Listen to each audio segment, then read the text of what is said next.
Delhi high court ने एक अहम फैसले में कहा था कि रेप का केस दर्ज होने के बाद अगर आरोपी और शिकायत करने वाली लड़की के बीच समझौता हो जाए और वो दोनों शादी कर ले तो समझौते के आधार पर केस रद्द नहीं हो सकता है। इसमें सुप्रीम कोर्ट के उस जजमेंट का हवाला दिया गया है जिसमें कहा गया है कि समाज के खिलाफ किए गए अपराध के मामलों में समझौते के आधार पर केस रद्द नहीं हो सकता है। इस वीडियो में हम बात करने वाले हैं कि किन मामलों में समझौता किया जा सकता है और किन मामलों में समझौता नहीं किया जा सकता है। साथ ही वीडियो के लास्ट में हम बात करेंगे सुप्रीम कोर्ट के उस केस के बारे में जिसमें ये गाइडलाइंस जारी की गई है। तो चलिए शुरू करते हैं।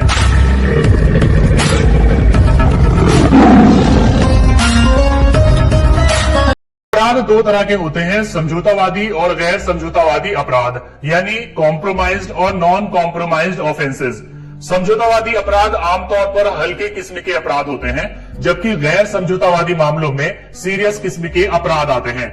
सीआरपीसी सेक्शन 320 के तहत उन सभी क्राइम्स को बताया गया है जो समझौतावादी होते हैं। 3 साल तक की सजा वाले ज्यादातर अपराध, ज्यादातर मामले समझौतावादी होते हैं, उनमें कॉम्प्रोमाइज किया जा सकता है, लेकिन इसमें कुछ एक्सेप्शंस भी है। समझौतावादी अपराध में धमकी देना, मामूली मारपीट करना, जबरदस्ती किसी का रास्ता रोकना और आपराधिक मानहानि जैसे मामले आते हैं। ऐसे मामलों में अगर शिकायती और आरोपी के बीच समझौता हो जाए और वो केस को खत्म करना चाहे तो इसके लिए उन्हें समझौता होने के बाद उस कोर्ट को इन्फॉर्म करना होता है जिसमें उनका केस पेंडिंग है कि उनका समझौता हो चुका है, इसलिए अब केस को खत्म कर दिया जाए, तो कोर्ट उस केस को खत्म कर देती है। लेकिन इस कैटेगरी में कुछ ऐसे अपराध भी आते हैं जिनमें कोर्ट की इजाजत के बिना केस रद्द नहीं हो सकता है, जैसे कि चोरी, धोखाधड़ी और जख्मी करना। ये ऐसे मामले हैं जिसमें कोर्ट की इजाजत से ही केस रद्द हो सकता है। चलिए हम बात करते हैं कि गैर समझौतावादी मामलों यानी नॉन कॉम्प्रोमाइज्ड ऑफेंसेस में समझौता कैसे किया जाता है। गैर समझौतावादी मामलों यानी नॉन कॉम्प्रोमाइज्ड ऑफेंसेस में हाई कोर्ट की परमिशन से ही केस रद्द हो सकता है।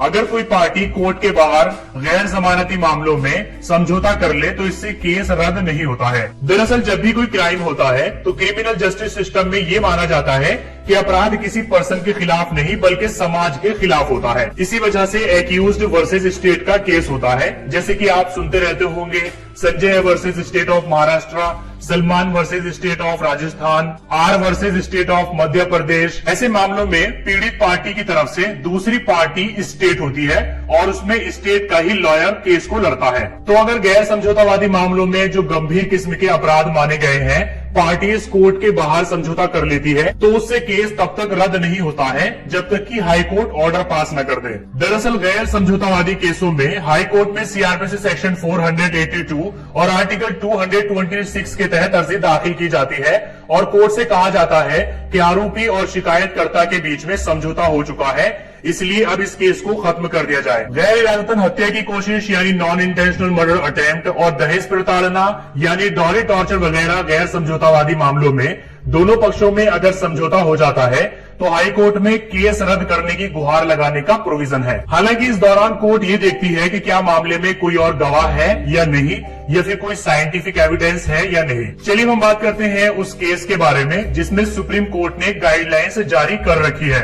ज्ञान Singh versus state of Punjab 2017 के मामले में सुप्रीम कोर्ट ने गाइडलाइंस जारी कर रखी है।